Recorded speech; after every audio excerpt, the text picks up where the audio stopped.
찬바람 쌩하게 부는 새해가 밝아왔네요. 다들 잘 보내고 계시나요? 저는 요즘 아이를 키우며 정신없이 살고 있는 40대 여자입니다. 몇 년 전 제 인생에 다시 없을 큰 사건을 겪고 난 뒤 일부러 더 바쁘게 살기 위해 노력하는 중입니다. 남들에게 우습게 보이지 않기 위해서 제 일에 더 열정을 쏟아붓고 있어요. 저에게 어떤 사건이 있었는지 궁금하시죠? 남들이 들으면 속이 시원할 이야기이지만 저에게는 상처였던 이야기인지라 이렇게 익명의 힘을 빌려봅니다. 그럼 지금부터 제 이야기를 한번 시작해 보도록 하겠습니다. 제 남편은 남동생이 하나 있습니다.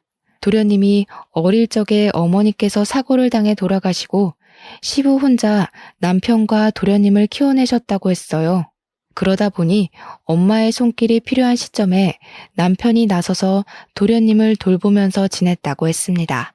하지만 나이 차가 아무리 많이 나는 동생이라고 해도 남편도 어린애인데 얼마나 엄마처럼 잘 돌볼 수 있었을까요? 남자 셋이서 살다 보니 가사도 엉망진창이고 세심하게 챙겨줄 사람이 없다 보니 도련님이 학창 시절에 많이 엇나가고 그랬었다네요. 더군다나 시모가 사고를 당한 일도 도련님이 어릴 때 과자가 먹고 싶다고 울고불고 조르는 바람에 시모가 빨리 가서 사온다고 서두르며 집을 나섰다가 사고를 당한 것이었어요. 그래서 남편은 도련님한테 마음의 유감이 상당히 많았던 터라 아무리 챙긴다고 챙겨도 속 안에서 끓어오르는 거부감을 숨길 수 없었던 부분도 있었겠죠. 남편은 후에 그 일을 많이 후회했어요. 그래도 가족인데 다 잊고 받아줬어야 했는데 자기 속이 좁아서 친해질 생각을 못했다고요. 게다가 성인이 된 이후에는 남편이 먼저 손을 내밀기도 어려웠다고 했어요. 대학생인 도련님도 30이 넘은 남편에게 손을 내밀기란 쉽지 않은 결정이겠죠. 어머니의 죽음에 관한 부채감이 남아 있었을 테니까요. 시부는 뭘 했는지 궁금하시죠? 시부는 아무것도 하지 않는 방관자였습니다. 어쨌든 서로는 여기까지 하고 저와 남편의 나이가 32살이었을 때 결혼을 했어요. 그 당시에 도련님의 나이는 딱 21살이었습니다. 저희가 결혼식을 올리기 무섭게 시부가 무책임하게 도련님도 다 컸으니까 본인도 본인 하고 싶은 거 하면서 살고 싶다고 제주도에 작은 집을 구해 내려가셨어요. 자연을 즐기면서 낚시나 하면서 그렇게 노후를 보내고 싶다며 다 버리고 떠나신 거죠. 도련님이 아무리 21살이라고 해도 돈도 없이 어떻게 혼자 대학을 다니면서 살 수 있겠어요. 원래 시부와 남편 도련님이 살던 집을 시부가 내려간 뒤 신혼집으로 꾸미기로 결정이 되어 있었고 도련님도 저희와 함께 더부살이를 하게 되었습니다. 결혼 신혼부부와 함께 살게 된 도련님은 괜히 눈치가 보인 건지 뭔지 2학년을 모두 마친 뒤 군대에 가기로 결정해 놓고는 1학기가 끝나자마자 군대에 입대를 했어요. 저는 마음이 너무너무 불편했죠. 도련님이 눈치 보면서 살 입장은 아닌데 괜히 우리 부부 때문에 군대에 가기로 한 것 같아서요. 하지만 남편은 대면대면하게 굴고 신경 쓰지 않았어요. 고래 싸움에 새우등 터진다는 말처럼 괜히 저만 가운데에서 눈칫밥을 먹으면서 살았죠. 근데 군대에 간 도련님이 또 짠하고 마음 아픈 거예요. 형이라고 하나 있는 건 군대에 간 도련님 신경도 쓰지 않고 시부는 제주도에 있으니 면회 갈 생각도 전혀 없고요. 그게 하나둘 쌓이다 보니까 제가 더 이상은 못 참겠더라고요. 그래서 주말마다 면회를 다니기 시작했습니다. 저희 남편은 뭐하고 저 혼자 면회를 다니기 시작했는지도 궁금하시죠? 저희 남편 직업이 건물을 지을 때 꼭 필요한 건물 안정 기술사예요. 건물 짓는 동안 뭐 부자재를 나른다거나 시멘트를 바르는 직업은 아니지만 건물을 지을 때 필수적으로 이름이 올라가야 하는 직업이죠. 현장에서 하는 거 없이 도면 보고 관리 감독 살짝 해주고 커피 마시면서 유튜브나 보면서 오면 된다고 아주 편하다고 했는데 뭐 실상은 어떨지 잘 모르겠지만요. 근데 이게 기술사라는 직함이 붙다 보니 연봉은 또 어마어마하게 좋은 직업이에요. 물론 시험이 그만큼 어렵고 경력도 꽉꽉 채워야만 해서 시험을 보는 사람은 많아도 합격이 어렵기도 하고요. 아무튼 남편이 주말에도 가끔 불려나가 현장을 확인해야 하기 때문에 주말에 제가 혼자 있는 시간이 꽤 되었어요. 그때 결심을 한 거죠. 도련님 면회라도 가서 내가 이 집안에 녹아들어야겠다 하는 생각을요. 도련님 부대가 경기도 이천 쪽이라 집에서 멀지도 않았고 요즘은 버스 타면 한 번에 가는 동네기도 하니까 일석이조다 싶었어요. 처음에 남편한테 주말에 도련님 면회를 가겠다고 이야기하니 거길 왜 가냐는 식으로 물어보더라고요. 그냥 도련님이랑 친해지고 싶다고 당신이 영 벽을 세우는 느낌이라 도련님이 집에서 편히 못 쉬는 것 같다고 했죠. 남편은 저한테 괜한 짓이라고 했지만 제가 꾸준히 설득을 하면서 이야기를 하니까 본인이 동생을 잘못 챙긴 부분이 있긴 있다고 인정을 했어요. 그러면서 도련님이 마음을 열게 되면 자기도 다가가기 좋을 것 같다고 하더라고요. 속으로는 남편이 먼저 노력하는 게 도련님 입장에서도 더 편할 텐데 했지만 남편이 또 나이 차이가 많이 나는 동생한테는 꼰대 같은 모습을 보이는 터라 제가 두 형제의 돈독한 사이를 만들어주기 위한 발판이 되기로 자처했습니다. 제가 처음에 면회를 가니까 도련님이 무척이나 당황해하면서 어쩔 줄 몰라 했어요. 11살이나 차이 나는 형수님이 면회를 왔는데 무슨 이야기를 해야 할지 뭘 해야 할지 막막해 보이더라고요. 저도 면회라는 걸 너무 오랜만에 가봐서 먹을 걸 막 바리바리 싸들고 왔는데 요즘은 그 앞에서 다 사먹고 한다더라고요. 처음 두세 번까지는 도련님이 저를 보고 너무 막막해하는 게 느껴져서 내가 괜히 왔나 싶긴 했는데 칼을 들었으면 무라도 썰어야 하지 않겠습니까? 어떻게든 나를 편하게 바라볼 수 있게 만들어야겠다는 일념으로 계속해서 찾아가서 했던 말 또 하고 했던 말 또 하고 반복을 했죠. 군대 생활은 어때요? 괴롭히는 사람은 없어요? 밥은 잘 나와요? 그런 질문들 있잖아요. 근데 도련님도 되게 군 생활이 외로웠나 봐요. 제가 자주 찾아가고 은근 말동무가 되어주니까 슬슬 자기 이야기도 하나씩 하고 군대에서 있었던 재밌는 일, 억울한 일 다 털어놓기 시작했어요. 대여섯 번째쯤 만남에는 멀리서 환하게 웃으면서 형수님 하면서 달려오는데 그때 딱 가슴에 뭔가 느껴지는 게 있는 거예요. 도련님에게 진짜 가족이 될 수 있겠다. 그런 마음이요. 그전까지는 저를 불편해하는 마음이 컸다면 이제는 저의 면회를 기다려온 사람처럼 굴어주니까 저도 되게 뿌듯했어요. 나이 차이 11살이 무색하게 은근 대화도 잘 통하고 친해질 수 있는 이야기거리가 많더라고요. 특히 연애 상담이 세상에서 제일 재밌는 거 아시죠? 도련님의 그동안 연애사를 쭉 들으면서 얼마나 재미있었는지 몰라요. 면회하는 그 시간이 너무 짧게 느껴질 정도였어요. 처음에는 시간 언제 가나 계속 시계만 쳐다봤는데 나중에는 벌써 가야 돼? 할 정도로 시간이 순식간에 지났죠. 도련님도 군대라는 외딴 섬에서 지내면서 의지할 곳이 필요했었던 것 같아요. 남편도 시부도 도련님의 의지처가 되지 못하니까 제가 되어주겠다고 마음먹은 거고 도련님은 그걸 받아주었고요. 처음에는 휴가 나와서도 친구네 집에서 지내겠다고 인사만 하고 쓱 사라지곤 했는데 저랑 친해지고 나서부터는 달라졌어요. 집에 들어와서 시간을 보내고 저랑 술도 한잔하면서 못다한 이야기들을 나누기도 했어요.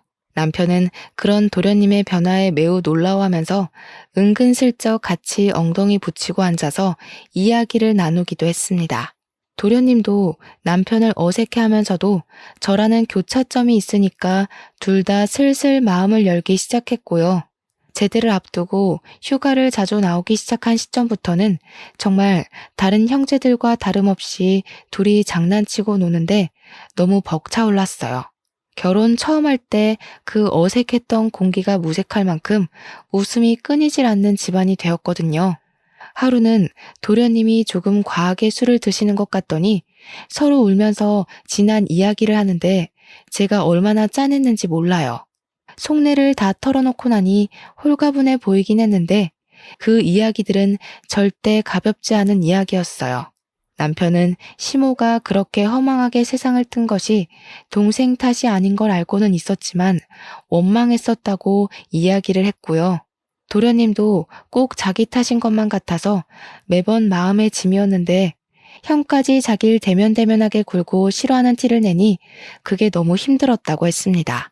서로 마음속 깊이 자리 잡은 앙금을 털어내는데 제가 다 눈물이 나더라고요. 남편과 도련님도 울면서 서로 이야기를 하는데 결국 다 같이 울면서 새로운 화합을 다지게 되었습니다. 물론 다음날 술이 깨고 어색한 공기가 잠시 흐르긴 했지만 남편이 먼저 도련님을 꽉 안아주면서 서로를 이해하고 존중하는 사이로 발전되게 되었어요. 물론 남편은 그 발판에 제가 있음을 인정하고 저한테 참 많이 고마워했습니다. 그렇게 도련님이 군대에서 만기 전역을 했고 복학까지 하게 되었습니다. 알고 보니 우리 도련님이 학창 시절에 노는 친구들이랑 어울린 것 치고는 공부를 꽤 잘했더라고요. 학업에 집중해야 할 시기에 아르바이트를 하면서 시간을 헛되게 쓰는 건 아닌 것 같다는 저의 말에 남편도 며칠을 고민하다가 도련님을 불렀어요. 남편의 연봉이 또래에 비해 무척 높기도 했고 동생을 생각하는 마음을 가지니 도련님의 대학 생활을 책임져 주고 싶은 마음이 들었던 거죠. 저는 물론 찬성했습니다.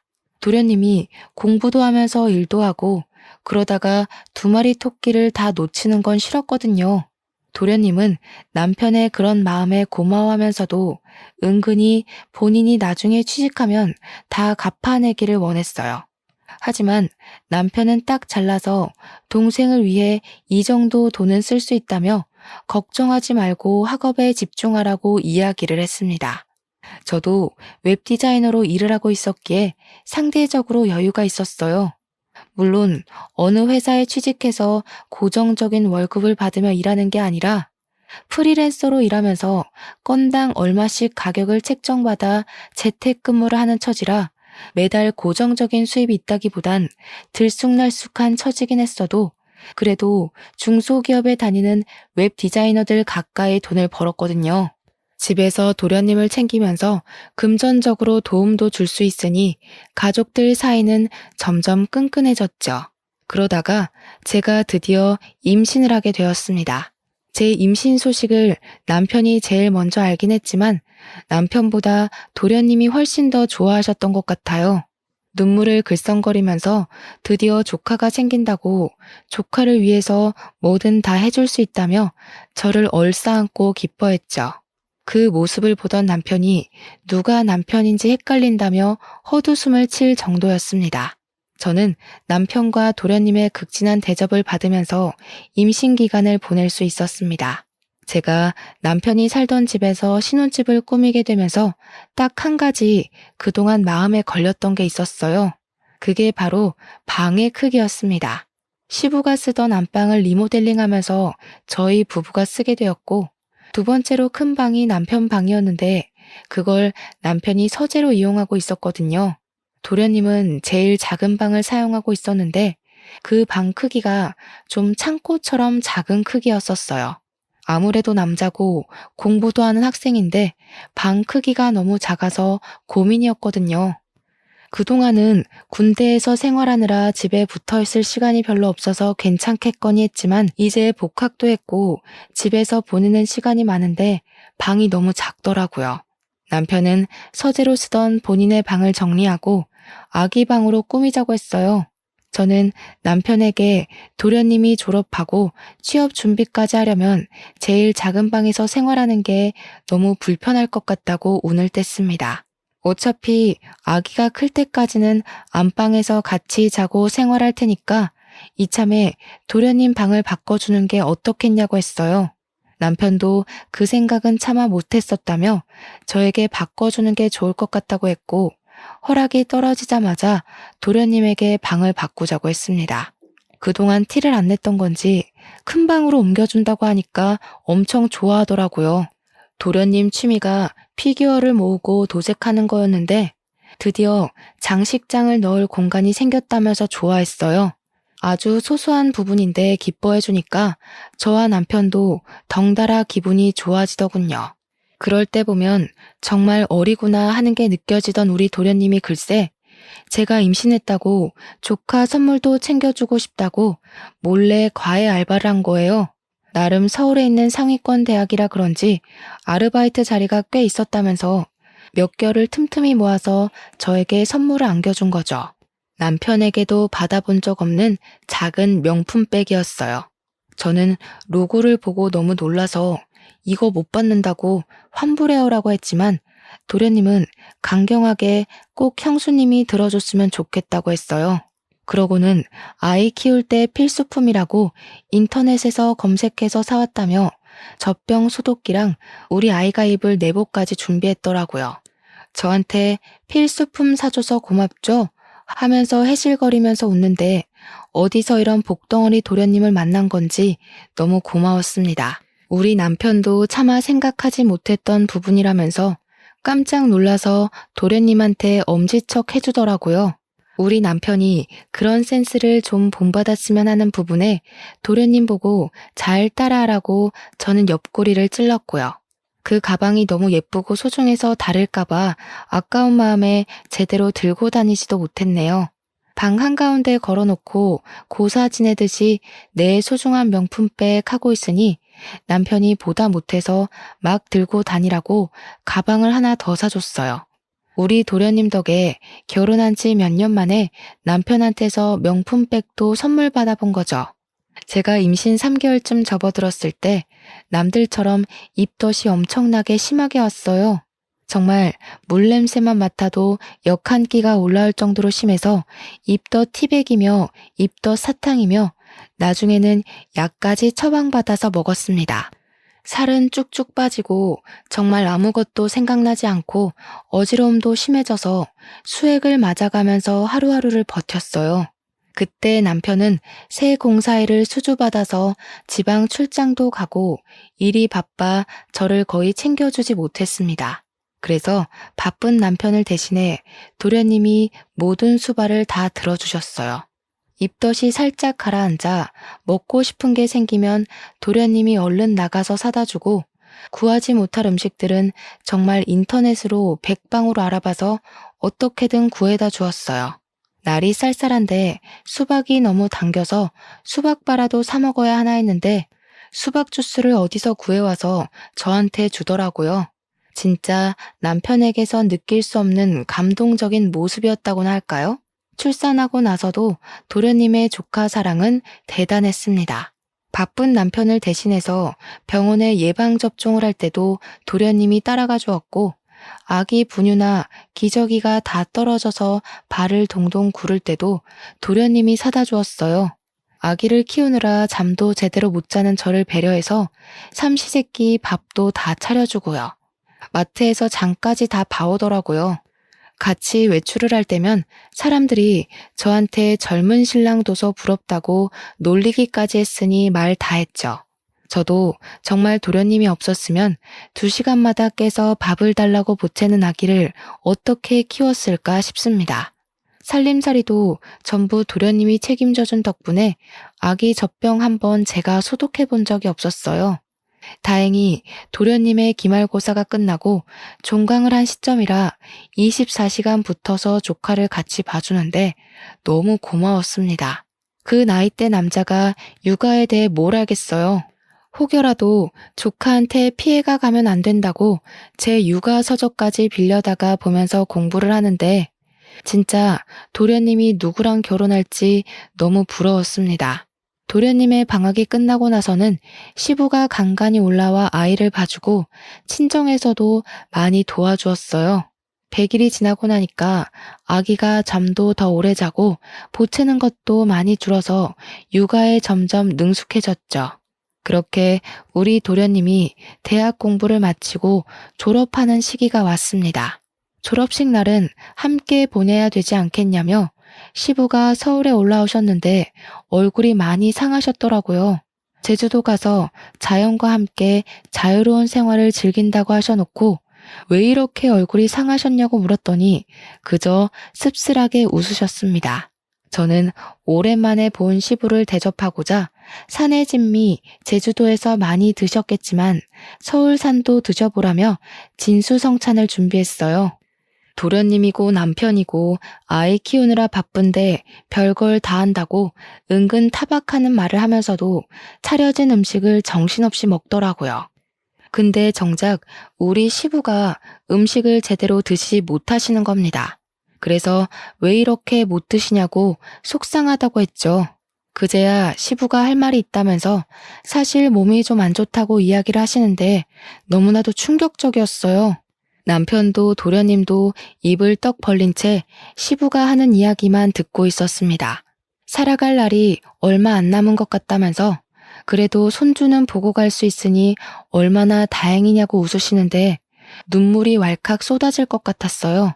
제 손을 꼭 잡으시면서 며느리 덕분에 아들들이 사이좋게 지내는 모습 마지막으로 눈에 담고 갈 수 있다며 그동안 마누라 잃은 슬픔에 아들들도 제대로 챙기지 못했다고 저한테 고생했다고 하시는데 눈물바다가 되더라고요.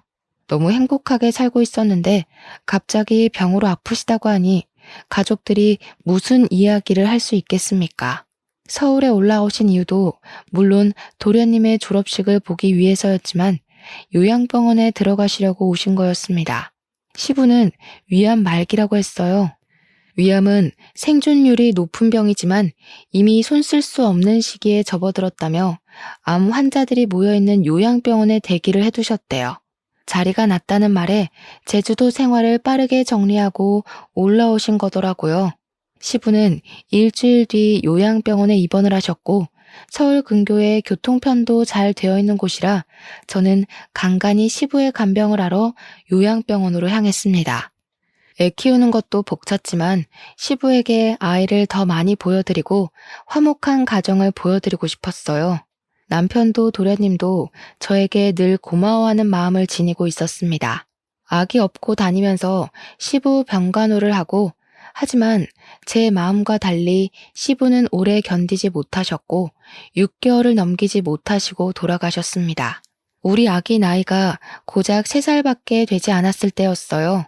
시부 재산이 많진 않았지만 은근히 알짜배기셨더라고요.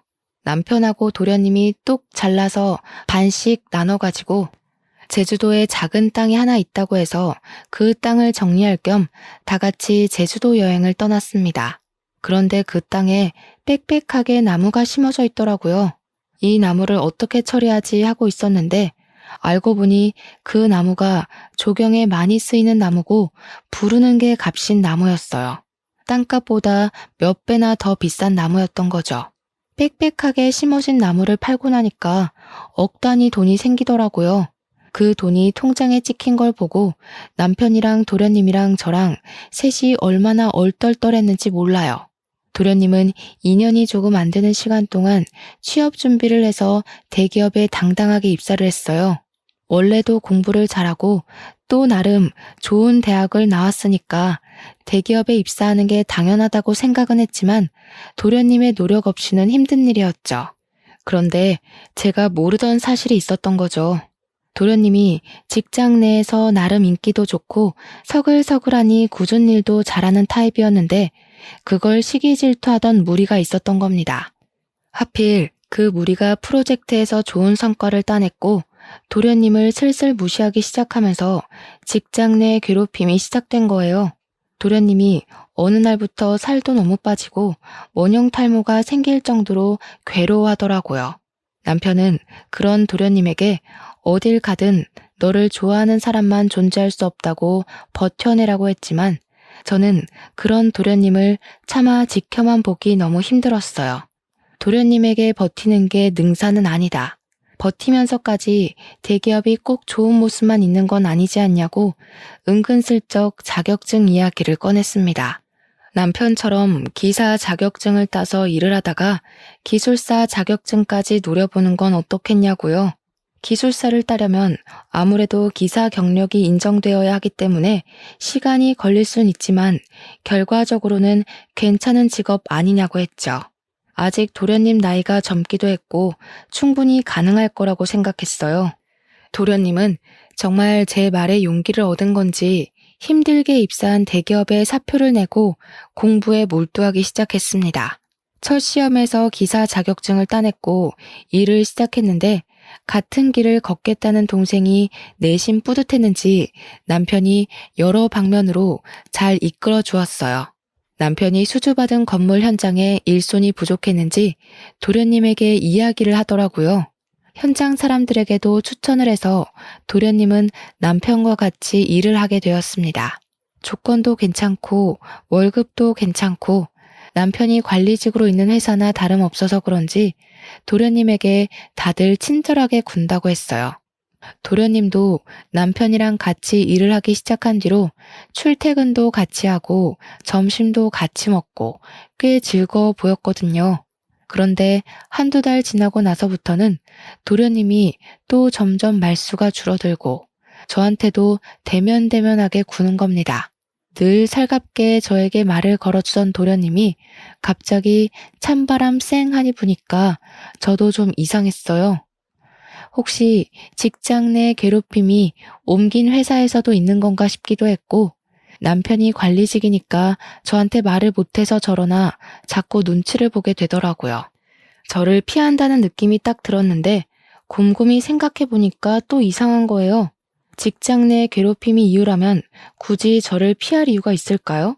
그렇게 살얼음판 같은 몇 주가 지나고 도련님이 대뜸 분가를 하겠다고 선언을 했어요. 제가 왜 그러냐, 지금도 잘 살고 있지 않냐, 우리 딸이 서운해할 거고 나도 서운할 것 같다고 달랬어요. 근데 도련님이 딱 잘라서 자기도 벌써 30살인데 자리도 잡았고 혼자 살고 싶다고 하는 겁니다.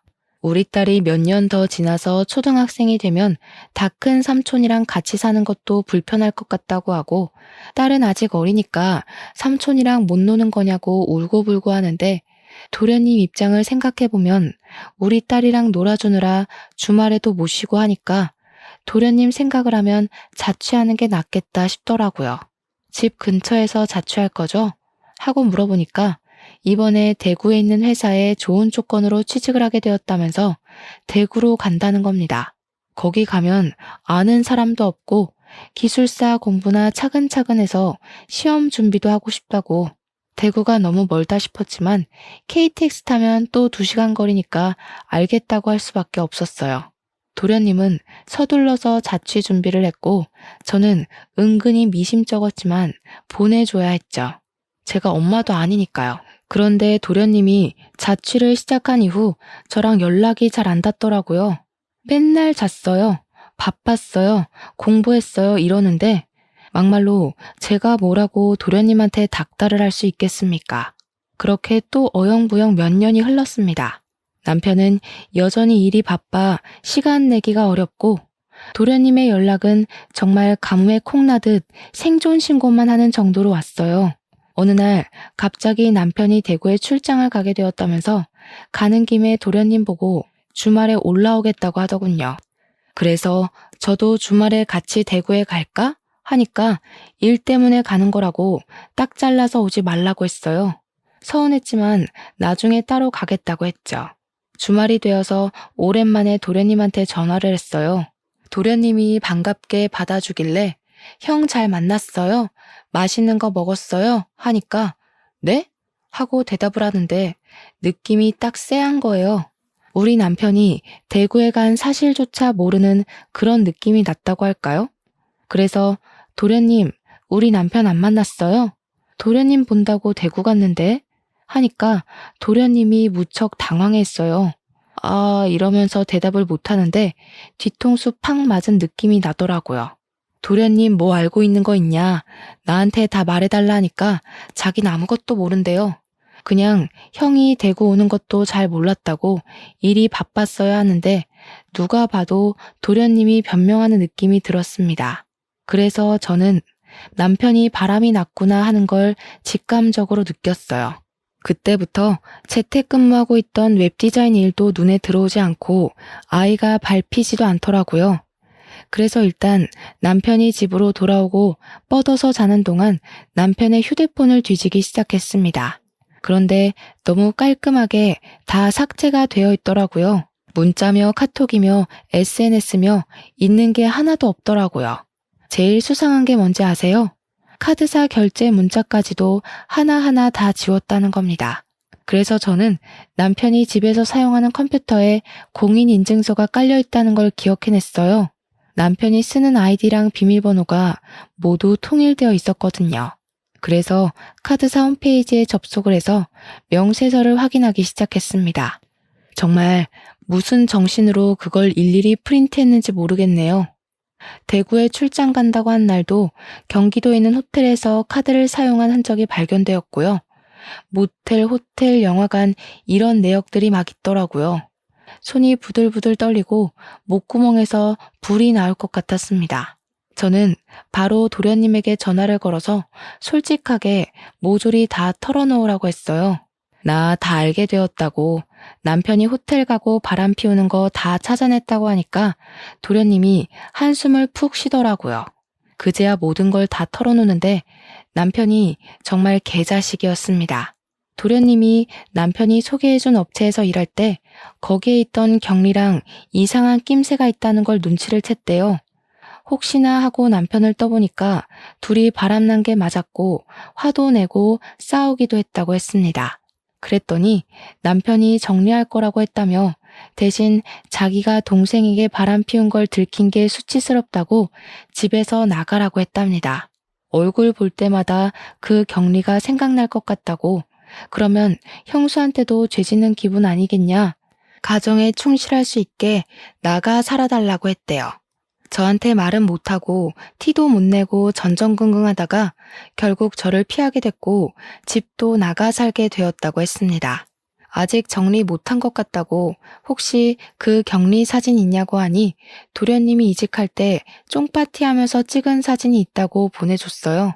아주 어린 여자더라고요. 참나. 그러면서 도련님이 형이랑 이혼하실 거예요? 하고 물어보는데 바람났는데 어떻게 같이 살 수 있겠냐고 했어요. 그러니 차라리 잘 됐대요.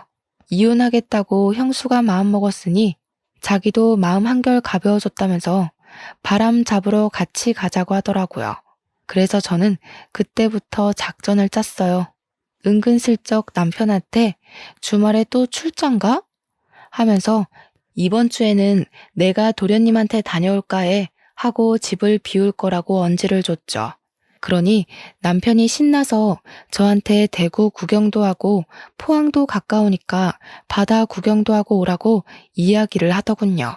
아기도 데려가서 오랜만에 삼촌이랑 만나게 해주라고 막 등 떠밀길래 알겠다고 했어요. 저한테 며칠 다녀올래? 하는데 너무 속 보이잖아요. 그냥 알겠다고만 하고 주말이 다가와 배웅하는 남편에게 웃어주고는 친정에 애를 맡겼습니다. 서울역으로 가서 도련님을 만났는데 도련님이 차를 렌트해 왔더라고요. 집 앞에 잘 안 보이게 주차를 해두고 그 여자가 들어가나 남편이 나오나 눈에 불을 켜고 보고 있는데 남편이 아주 번쩍번쩍하게 차려입고 머리에 무스까지 바르고는 나오더라고요. 남편의 차를 뒤쫓아가면서 틈틈이 사진도 찍고 동영상도 찍어서 증거를 남겨주었습니다. 도착한 곳은 영화관이었고 여자를 만나더라고요. 사진 속 그 경리가 맞았습니다. 도련님도 맞는다고 했고요. 영화관에서 나와 호텔에 가는 것만 제대로 동영상을 찍으면 되겠다 싶었는데 이 미친 것들이 우리 집으로 들어가지 뭡니까? 그런데 우리 집이 아파트가 아니라 옛날식 주택이라서 세탁실로 향하는 외부 계단이 따로 존재했어요. 혹시 몰라 열쇠를 늘 들고 다녔는데 그날 때마침 쓸 날이 온 거죠.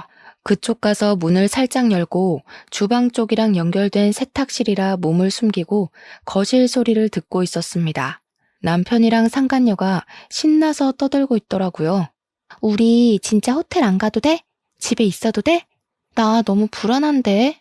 너 우리 집 와보고 싶어 했잖아. 마누라 대구 가서 오늘 안 들어올 거니까 너무 걱정하지 마라. 와이프 그 도련님이랑 바람난 거 아니야? 차라리 그랬으면 좋겠다. 이 집에 내가 들어와 살면 딱인데. 자기랑 나랑 너무 늦게 만났어. 제가 진짜 말도 안 되는 소리에 몸을 부들부들 떨면서 화를 참고 있는데 도련님이 완전 프로처럼 그 모든 걸 다 동영상으로 녹화를 하고 있더라고요. 든든한 마음에 저도 더 참아서 결정적인 증거를 잡아야겠다고 생각했습니다. 근데 자기 동생이 우리 불륜인 거 눈치챘다고 안 했어? 오늘 가서 말하면 어떡해? 그럴 일 없어. 걔 대구 간 게 우리 불륜 알게 돼서였잖아. 내가 너네 형수 가슴 아프게 하고 싶지 않으면 입 다물어라 그랬거든. 너랑 정리할 거니까 시간도 좀 줘라. 대구 가서 살아라 하니까 군소리 없이 가더라. 병신. 근데 왜 그렇게 자기 말을 잘 듣는 거야? 뭐 죄진 거 있어? 내 동생이 우리 엄마 잡아먹었거든. 엄마 죽고 그 부채감이 남아있겠지 뭐. 이미 예전 일이라 신경도 안 쓰는데 혼자 눈치 보는 게 좀 편하게 이용해 먹기 쉬워서 내버려 뒀지. 거기다가 지 형수한테는 또 끔찍하게 잘해요. 그 말에 도련님 얼굴이 시퍼렇게 질리면서 정말 부들부들 하는데 바람난 남편은 제 남편인데 상처는 도련님이 다 받는 느낌이었습니다. 우리 도련님 불쌍해서 눈물 날 것 같고 제가 결국엔 못 참고 뛰쳐나갔습니다. 야, 이 망할 것들아. 제가 소리를 지르면서 달려가자 남편이랑 상간녀랑 둘 다 으악하면서 귀신 본 것처럼 놀래는데 도련님이 뒤따라 나오면서 동영상을 계속 찍고 있었어요. 남편은 놀래서 이게 다 무슨 짓이냐고 오히려 소리를 치는데 제가 콧방귀를 끼면서 말했죠. 무슨 짓은 너네들이 하고 있는 거 아니니? 이 후레자식이야. 어디 이딴 추잡한 짓은 다 하면서 애먼 사람 마음을 들먹여서 협박을 해. 그러면서 제가 다 쳐죽일 년놈들이라고 소리를 지르며 잡히는 대로 물건을 막 집어던지기 시작했습니다. 남편은 그 와중에 저한테 진정하라는 둥 말도 안 되는 소리를 짓거리고 있고 상간녀는 슬금슬금 눈치 보면서 현관문 쪽으로 가더군요. 시부가 남겨준 집에서 가족 사진이 저기 떡하니 걸려있는데도 바람이 피고 싶은 건지 아니면 바람을 피우고 있기 때문에 눈에 보이는 게 없는 건지 정말 저는 남편에게 이 집에서 전현이랑 뭘 하려고 했냐고 막 추궁했어요. 남편이랑 상간녀 둘 다 아무 말도 못하고 뻘뻘 땀만 흘리고 있더라고요. 정신 나간 것들. 다 죽어서 지옥에나 떨어지라고 저주를 막 퍼붓고 실성한 사람처럼 고래고래 소리를 질러댔죠. 그러니 도련님이 저를 딱 붙잡더라고요. 형수님, 증거 다 모았어요. 걱정 마시고 너무 화내지 마세요. 제가 진짜 우리 도련님 없었으면 어쩔 뻔했어요. 하나뿐인 형이라고는 저 모양 저 꼴로 살고 있고 남편은 동생의 죄책감 교묘하게 이용해서 바람을 피우는 게 말입니까 정말? 현관문 앞에 서서 눈치만 보고 있던 상간녀는 제가 당장 꺼지라고 집 나가라고 소리를 치자마자 불이 나게 도망을 쳤습니다. 남편도 뒤따라서 나가려고 하는데 도련님이 목덜미를 콱 잡더라고요. 아니, 형 집은 여긴데 형이 가긴 어딜 가? 그러자 남편이 막 제 눈치를 보고 도련님 눈치를 보고 아무 말도 못하고 하는데 도련님이 카메라를 남편에게 쓱 들이밀었어요. 이때다 싶어서 제가 이혼 합의하자고 동생 남길 거니까 카메라에 대고 대답하라고 윽박을 질렀습니다. 위기를 어떻게든 모면하고자 한 남편은 제가 시키는 대로 따라했습니다. 양육비는 매달 200만 원씩 주겠습니다. 이 집 팔아서 반반 나누겠습니다. 팔지 않을 시 시세의 반을 주겠습니다. 상간녀랑 정리하기 전까지는 이혼을 해도 면접 교섭권 자격이 없다는 걸 인지하겠습니다. 남편에겐 매우 불리한 내용이긴 하지만 사회적 지위라는 게 있는 남편은 제 말을 곧이곧대로 따라해 주었죠. 저는 다음날 도련님과 함께 이혼 전문 변호사를 찾아갔습니다. 도련님이 똑부러지게 동영상의 남편의 육성으로 이름, 나이, 주소, 주민번호 이런 것들을 다 말하게 시킨 덕분에 법적 효력을 인정받았습니다. 동영상 증거가 이혼에 아주 유리하게 작용했고 재산 분할 소송도 당연히 걸었습니다. 변호사가 이혼 전문 변호사라더니 정말 똑부러지게 일을 잘하더라고요. 상간녀 소송까지 걸어서 합의금 두둑하게 받자고 하시길래 변호사님 믿고 소송을 걸었습니다. 상간녀 소송에서 승소하고 합의금 3천만 원을 챙긴 저는 이대로 끝낼 수 없다는 오기가 생겼어요. 그래서 상간녀 동네에 플랜카드 현수막을 만들어 걸었습니다. CC동 유명 상간녀 김모 씨 딸, 평생 수치심에 찌들어 살아라 하면서 아파트 입구에다가 걸어놓았고요. 상간녀 사는 동 우편함에 일일이 상간녀 소송 걸린 거, 제가 이긴 거 쫙 프린트에다가 넣어두었습니다. 상간녀도 악에 바쳤는지 뭔지 저를 명예훼손으로 소송을 걸었더라고요. 그래서 저는 모든 걸 인정하고 반성한다는 거짓말로 벌금형으로 마무리했습니다. 벌금 100만 원에 속에 사이다 콸콸 쏟아부었으면 남는 장사 아닌가요? 남편과 이혼 소송은 집 반값을 통장으로 받고 위자료도 나무 팔았던 돈을 가지는 걸로 끝냈습니다. 남편이 그 돈 한 푼도 안 쓰고 내버려뒀더라고요. 시부가 주는 돈이다 생각하고 제가 챙기게 된 거죠. 양육비는 아쉽게도 200만 원까지는 받을 수 없었지만 120만 원에 합의를 하게 되었습니다. 당연하게도 남편과 도련님은 절연을 하게 되었어요. 남편이 추후에 어떻게 저를 도와 그런 발칙한 짓을 할 수 있냐며 도련님한테 욕을 엄청나게 했대요. 찾아와서 때리는 신용도 하고 눈에 띄면 모 발목을 분질러 버리겠다는 둥 저열한 협박은 다 했더라고요. 물론 도련님은 그 모든 통화 녹음본을 들고 경찰을 찾아가 접근 금지 신청도 냈고요. 결국 대구 생활도 청산하고 우리 친정집 근처로 이사를 오게 되었습니다. 저와 남편과 살던 집에서 모든 짐을 정리하고 친정에 들어와 살게 되었거든요. 이혼하고 돌아간 게 너무나도 면목 없고 죄송스럽지만 육아를 도와줄 수 있는 손길이 필요하긴 해서 어쩔 수 없이 결정했습니다. 도련님은 친정 근처에 자리를 잡은 뒤 저에게 꾸준히 요청을 했어요. 저희 딸 공부하는 거 도련님이 지원해주고 싶다고 말이죠. 받은 유산도 있고 하니 살림살이 넉넉하다고 하는 겁니다. 본인 대학 등록금부터 취업 활동할 때까지 용돈도 주고 일일이 챙겨준 게 다 형수가 한 거 아니냐면서 은혜 갚고 싶다고 말하길래 그러지 말고 앞으로는 비밀 없이 힘든 거 있으면 다 말해달라고 했어요. 가끔 조카 용돈도 주고 저 맛있는 것도 사주고 그래주면 고맙겠다고. 애 양육은 제가 해야 하는 게 맞고 전 남편이 해야 하는 거라고 이야기했죠. 전 남편과 절연까지 한 마당에 의지할 곳은 저뿐이라며 앞으로도 잘 지내자고 너스레를 떨었습니다. 정말 가족처럼 아직까지도 잘 지내고 있는 중이고요. 전 남편은 결국 상간녀 소송 걸려서 집안 망신 시킨 거부터 시작해서 돈 물어주고 양육비 매달 줘야 하는 거 등등 상간녀랑 피 터지게 싸우고 헤어졌다고 하더라고요. 세기의 사랑인 척하더니 얼마 못 가 파국을 맞았다는 소식에 얼마나 고소했는지 모릅니다. 우리 친정에서도 도련님을 아들처럼 생각해 주시기로 했어요. 이제는 누나 동생 하는 사이로 지내며 지난주에도 집에서 밥 먹고 갔네요.